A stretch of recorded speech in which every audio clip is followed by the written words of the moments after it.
I want to save one for last. So I want to mention next there's been a new MMORPG at ZeniMax Online Studios, the makers of Elder Scrolls Online, which has been hugely successful for many, many years now.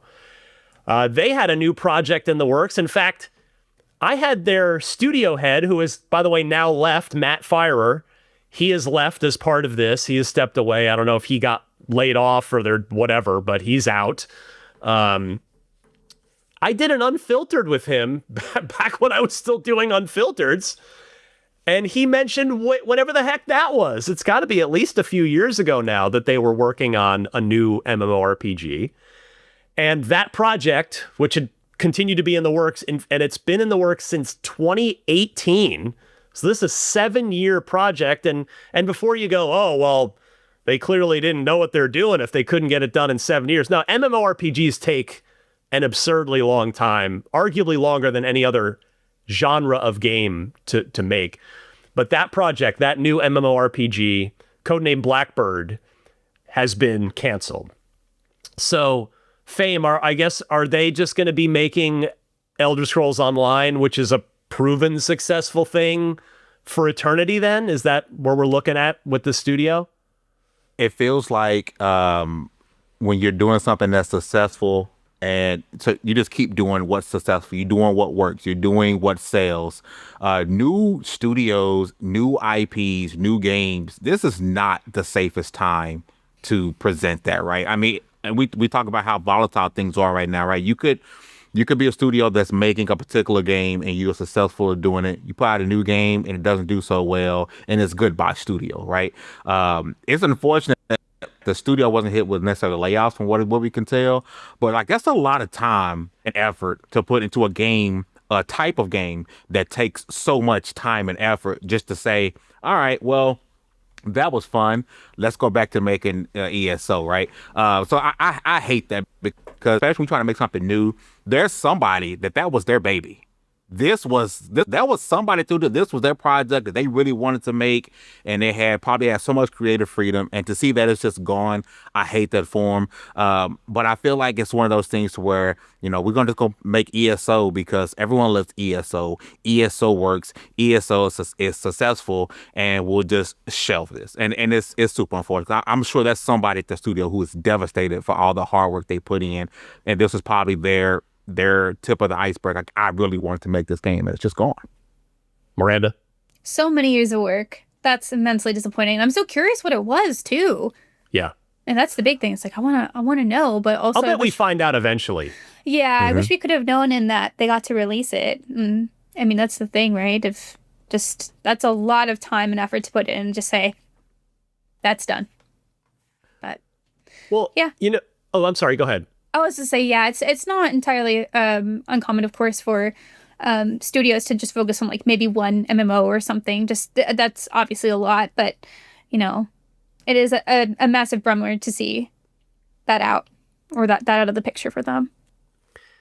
Yeah, you touched on something that is again makes it really hard for the people that worked for 7 years on this, and not just as David, as you said, about just their creativity just being flushed away, but from a practical sense, on their resume, on their CV, if you will, depending which part of the world you're listening to us from, if you get caught up in a layoff, or if you just decide to leave because your 7-year project got canceled, suddenly you have this 7-year gap of not shipping anything on your resume, and that can make it, that can be tough when you're out there trying to get work. It's like, if a developer, you're interviewing with another developer and you're like, hey, what have you shipped? Because that is, again, I haven't made games, I haven't crossed over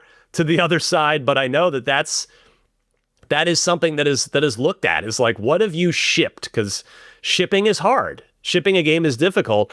Now, in this case, it wasn't the fault of the team making it that it didn't ship, but that's tough, where they go, well, it's like there's a 7-year gap here from or more, depending, really, because if you go back to whenever ESO shipped, I mean, I guess hopefully most of those people, maybe they also contributed to the annual expansion for ESO, where they could say, well, I worked on what was Morrowind was one from a couple of years ago, right? Where they did Morrowind. And so that's a tough piece of it too.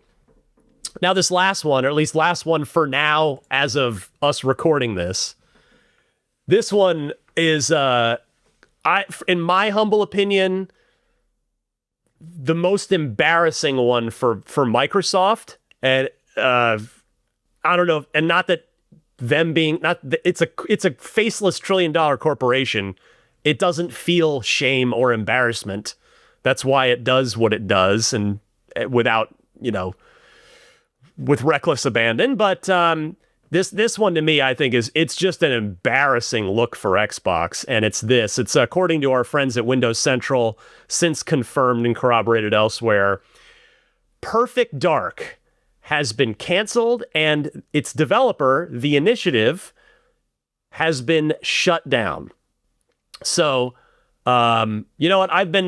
I'll hold on. Let me let you guys have the floor first. I've been being a rude host and going first on all this stuff because I'm still very much in my feelings on all this stuff today. So, Miranda, let me go to you here to get your first thoughts on this sort of double pronged news on The Initiative and Perfect Dark. Another big old yikes. Goodness. I remember when they're like, this is our quadruple A studio. We're going to do something never been seen before. I'm like, I mean, sure, cool. And then it just was this long, weird, quiet, they're figuring it out. They're figuring it out. I'm like, what is happening here? And that for the longest time, I was just like, what is going on? Until they finally showed us stuff for the gameplay that we're watching. And I was like, wow, this looks cool. Like, okay, this looks like a really neat thing that they're working up to build. Quadruple A? Maybe not. I mean, it's very silly. But then for them to turn around and be like, and now it's gone. As you said, Ryan, immensely embarrassing. I think overall, it just makes me this all makes me worried about Xbox. Along with other things that we've kind of talked about last week about hardware stuff. And I think we're going to talk about that more this week too. This is just, I mean, I'm just like befuddled. Like, this is something that you wanted to invest in as like a major part of your identity, of your brand, and they've given up on it. They've tapped out, and of course that means a lot of people are paying the price for that. A lot of people are paying their time and effort, and now they're also going to pay probably from consumer trust. Like, I mean, it's just really hard to see that something so hugely touted to be part of this. Like, that's just a big yikes, man. Fame, your thoughts on this one?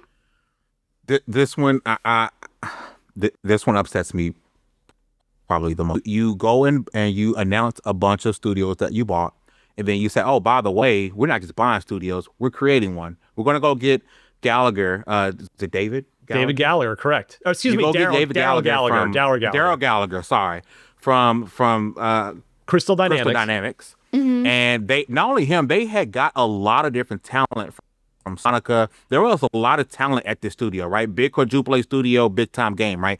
And then we started to hear like this talent was leaving, and it's like, wait a minute, we're hearing that it's a quadruple A studio, but their team is very small. And the next thing we know, Crystal Dynamics now is working on the game. So we're like, okay, we're back up in motion. We're running. We get a couple of trailers, and we're like, we're good to go, right? And then you cancel the game and shut down the studio. And it's hard for me not to sit here and think of this like WB. You guys remember WB was making movies and was like, we're going to go ahead and just put it in a vault and have it as a tax write-off, right? There's no way. You can't pay me to believe that Perfect Dark wasn't too far away from being done. You couldn't pay me to believe it, right? And I feel like something happened or something was seen that was like, you know what, we'll go out and make it a tax write-off. And that I have no proof of that. It's just what I feel inside. And it bothers me so much. You don't go and get industry veterans. You don't go get Daryl Gallagher. You don't get guys from Sony Santa Monica. And then they all just walk away. We should have had a a red flag at that point, right? Then you go get Crystal Dynamics, which was fresh off of a very unsuccessful game, and then we get the trailer for another trailer for Perfect Dark last year. Correct me if I'm wrong. Last year's Yeah, it was showcase. last year. I also thought it was like 2 years ago. It looked fantastic. It was like, yo, this is what we allotted Microsoft for, right? Because they didn't go out and buy a studio. They built it. And this was something we had not seen from Microsoft in a very long time. They built a studio just to rip it away. And it's like, all right, well, it's gone. And this one, it sucks for everybody. Don't get me wrong. It sucks for everyone that lost their job, right? But this one hurts me the most because I felt like you were trying to show us something or prove a point by building a studio just to shut it down. I echo that, and I totally agree with that sentiment of that. This felt like Microsoft or Xbox trying to make more of its identity known of like what kinds of games it wants to make beyond Gears, beyond Halo, beyond Forza, beyond Fable. And like we know about Perfect Dark, like it's been a thing, but it's unknown to a lot of people. And this feels like that part has just gotten cut off and they're just going to rely on everything that they've acquired and say, well, it's kind of ours. But also, again, does that even matter if everything's just getting released everywhere? Like that's part of the story tier too. But yeah, again, totally agree with both of you here. This one, like the both of you, this one pissed me off the most. It just upset me the most. For all the reasons you mentioned. I mean, I think, Miranda, you just hit on it it's like this studio was founded in 2018, as Fame noted, with a lot of that Santa Monica talent from Sony, from Insomniac, from these various places to make this new quadruple A game. And I know that there'd be fanboys out there, maybe even Microsoft themselves, that would say, well, they never said quadruple A. Like, well, it was in a job listing. That's where that whole thing came from and came out of. So they kind of did. But the point is, they were trying to make a big new thing, as you said, Fame, building something themselves, not just, assimilating something else into the Borg collective. Like, hey, look, we can build our own organic thing here. And Perfect Dark being the vehicle to do that with, to bring back, as you said, Miranda, this beloved old Rare IP. Everybody, Xbox fans have wanted Rare to dip into the gold mine of their back catalog forever.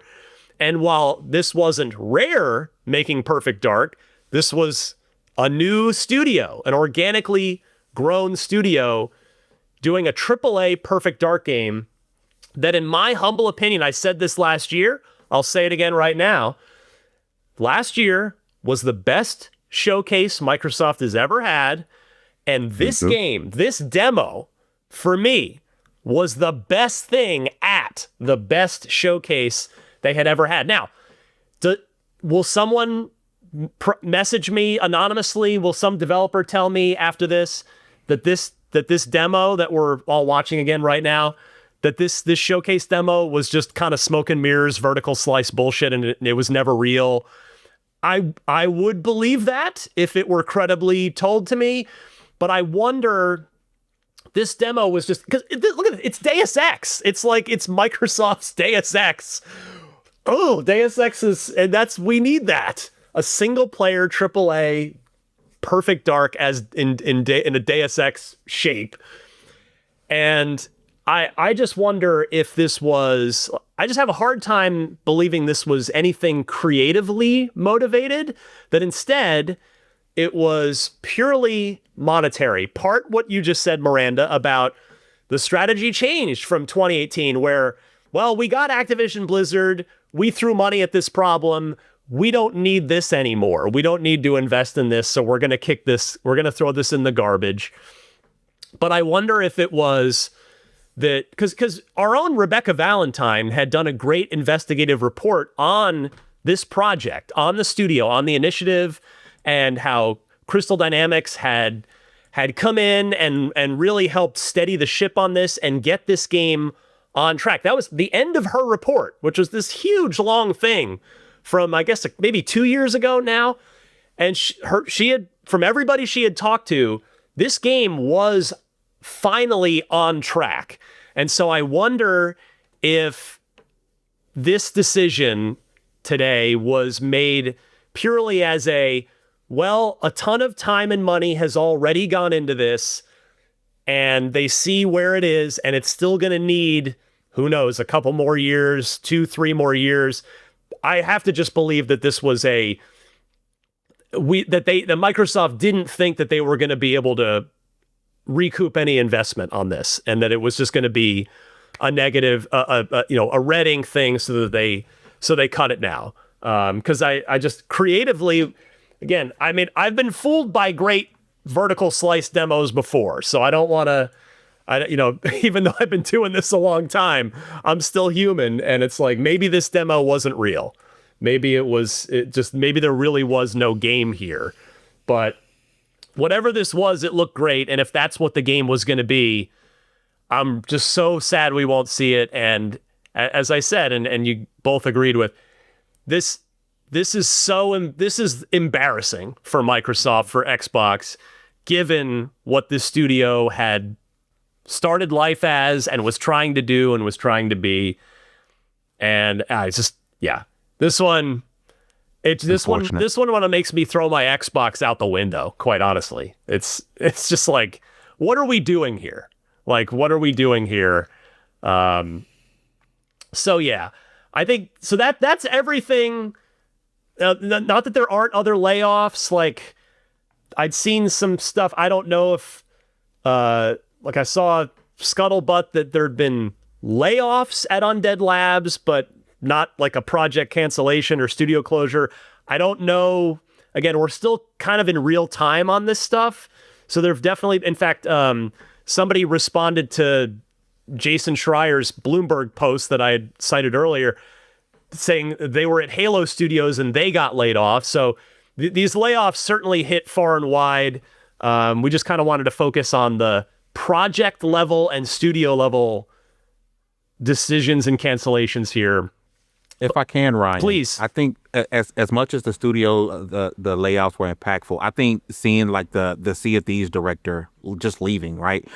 I think we're gonna see a lot more of that over the coming days, of people saying, you know what, I just watched a lot of my friends leave. I'm not comfortable working here. I don't feel security here anymore. And even though the director, Sea of Thieves is he has a very successful game. It's like, you know what? I'm out. He's not retiring from gaming. I'm just out of here. And Greg I think Malis is his name, by the way. Yes, and I feel like that's an unfortunate thing. I don't think Microsoft sees coming, is that they might just get people just deciding that they're just going to leave now. They're better to leave than get laid off later. Yeah. You're breaking that news to me, by the way, Fame, and I'm just looking this up here. Yeah, he was the longest serving employee at Rare. 35 years at Rare. 35 years in this is it looks like, let's see where this originally came from. I mean, he must have just posted it somewhere. Oh no, this is Video Games Chronicle, VGC's report. According to multiple people at the studio who spoke to VGC anonymously, Malis will leave Rare following news of Everwild's cancellation. The designer had been directing Everwild since its team was restructured in 2021. Another Luis O'Connor, executive producer, another Rare veteran whose first project was Conker's Bad Fur Day for N64. I think I follow Louise on Twitter. She will also leave the company following Everwild's cancellation. My goodness. Yeah. Sorry, go ahead, Fame. I didn't mean to. No, I think that's maybe, I don't know if it's a consequence that Microsoft may not have seen coming, but you talked about it earlier. Like, who would have the confidence to say, yes, I'm going to apply and work at a job at Microsoft or Xbox right now? No one. And so I think they're going to lose more than what they bargained for. Not only that, you're going to lose confidence. And, you were jokingly, I'm going to throw my Xbox out the window, but how much confidence, like you kind of feel guilty on supporting Game Pass. Yeah. It's like, man, like I don't know if I can support this right now. And how, as consumers, as much as we write about games, or talk about games, or podcast about games, we're at the end of the day, we're consumers, right? It's like, man, as a consumer, do I want to financially support this? Because and again, it's not just a Microsoft issue. They have the bullseye on them right now because 9,000 people is a lot of freaking people. It's just hard to support that, right? As big of an Xbox fan as I love Xbox, it's just hard to support Xbox right today. It's hard. So Miranda, we can come back to that kind of bigger conversation we were hinting at here, or we were alluding to earlier, and that's just like, what? How do we? Yeah, how do we even feel about this brand right now? Ugh. It's hard. It's like I just as like it's hard to even speak about it because it feels so grimy. And David said it just the right way too. It's like, how can we want to support, like we've loved this for so long, and it just feels real bad, like in a lot of ways. I mean, it's not only them, creating a space where their developers can't feel like they can invest their time and energy and excitement into the projects they're working on potentially because they might just get canned.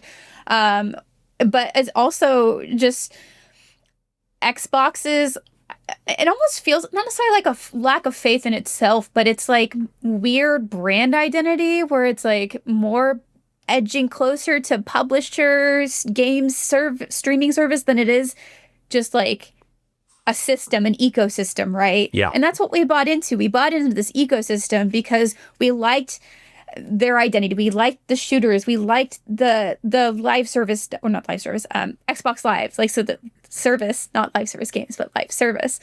We liked, before, there's so much we liked before, like Games with Gold. And summer, what was it called? The summer. Summer of Arcade? Some of Arcade. Yeah, Yes. It was like programs like that and things that just celebrated games. Like, I love ID at Xbox. I love what they're doing to champion like other studios and diverse studios and different kinds of games you may never have seen because they maybe don't have a huge marketing budget, but then Xbox comes in and wants to champion that. And I think there was a lot going there that felt like it was moving in a good direction. Obviously, there's a lot of games we just spoke about that are coming out within the next few years, hopefully, that we're excited for. But then these keep getting head to head with these awful messages, whether it's like the old TV, or, other stuff like this, where it's just the lack of stability for these major studios and them just like, obviously acquiring a bunch of stuff and doing so much that is obviously hurting them in the end. And it's just really hard to be excited about Xbox with all of that combined. It's like, yes, I want to play these games, but ultimately, do I want the next Xbox? Does it matter if I buy it? Should I just play these games on PC instead? Like, does this system even matter anymore? Like, or just stick with a PlayStation and an Xbox, my Switch, and not my Xbox, PC and Switch, and that's fine. Like, the idea of these systems, of course, was that we want them to be convenient for us, so that we don't have to deal with all the PC garbage that happens. I don't know why that driver's out of date. It's supposed to do it by itself. The Xbox does that. But is there any reason to have an Xbox if the exclusivity doesn't matter? If they don't want to curate this vision of like what they offer beyond just Game Pass, like what does that future look like? And then killing the initiative is a big step, saying exclusivity and these visions of what we want to produce, it just doesn't really matter. And it's such a strange time to be. I think it's a time to approach Xbox with immense skepticism, basically. And it's like, why would I want to get other people into this ecosystem when this ecosystem may not really matter in like a very specific kind of way, where like maybe like the only benefit for me is that I get, cool controllers that I like what's there to be excited about, I guess. And it's hard, again, to be excited when you're seeing them just can so many people and projects. Well, and here we effing go again with, again, I don't want to trivialize these 9,000 layoffs. I mean, that's it's the opposite of trivializing. It's the worst possible scenario. But here we go again with every time Xbox builds up a little bit of good momentum, like we go back to last fall, Stalker 2, Flight Simulator 2024. We got Indiana Jones, my 2024 game of the year. We come into this year, we got Avowed, we got South of Midnight, well-reviewed games. We got Doom. We got Ninja Gaiden 2 Black and an announcement of Ninja Gaiden 4 coming to Game Pass day one. We got all this good stuff. We had a pretty good showcase, even though like all the heavy hitters sat it out. Still got a bunch of cool games. And here we go again. Just like reset. I need a sign. Like reset the sign to 0. Days since Xbox stepped on a rake. Put it back to 0, David. Reset the sign to 0. It's they're Sideshow Bob and they're surrounded by rakes. They just can't stop stepping on them. And it's unfortunate. I mean we're it's weird because I felt like it was just yesterday. I'm super excited because the Activision Blizzard thing was closed, and this marked a new step forward in Xbox, and I feel like there's been no good news really. I mean, besides the games, right? Since then, right? Even we got an increase. The Xbox Series S and Xbox Series X are the most expensive console. I left that out. Thank you. Oh, Yes. yeah. Yep. Goodness. And their addition they lowered the price of the PS5 Pro during and it just seems like it's what do we want? Do we want is Xbox wanting to be Android where hey, we'll make a console, but hey, Samsung, hey, LG, you want to make an Xbox? Like that's a good comparison. Direction are we going with Xbox? And that's the fear for me, because I can't remember the last time I didn't buy an Xbox since the day one I was there for every Xbox, right? But the next one I was like, do I want Xbox's Xbox or do I want to see what Lenovo does with their Xbox? And like, are they never going to PS5? Like, it's the direction is everywhere all at once, and it's just really hard to nail down where they're going. And we're not necessarily supposed to know, but it's hard to have confidence in this particular hardware moving forward. I'm with you, Miranda. It's like, do I just want to stick to my PC or can I get everything on this PS5? It's my new Samsung TV. It has Game Pass on it. Like, what do I want to do? And it's going to be hard. It's going to be very confusing for the consumer. Because at the end of the day, we're consumers on how we should feel, how it should look, what we want to do with this Xbox going forward. And I just hope that after today, after this, we begin to get some stability and finally putting a nail into what this brand is. Because I'm sorry, I just can't just say, what is Game Pass? What is Game Pass? What is Game Pass? Game Pass is awesome, but I want to know what Xbox is beyond just being Xbox Game Pass, which is awesome, but I need more. I know you're being fully sincere, David, when you talk about hoping for some stability after this. I just can't help but cynically react to that by saying, like, we've been saying that the last, like, 4 however many rounds of layoffs. And it just does, like, where does it end? That's, like, where does it end? And I think this really points back to... Thanks for checking out this clip from Unlocked, IGN's weekly Xbox show. If you enjoyed it, don't forget to watch the full episode at youtube.com/IGN Games. New episodes of Unlocked drop every Thursday on IGN Games, IGN.com, and your favorite podcast platforms. Thanks for watching, and we'll see you next time.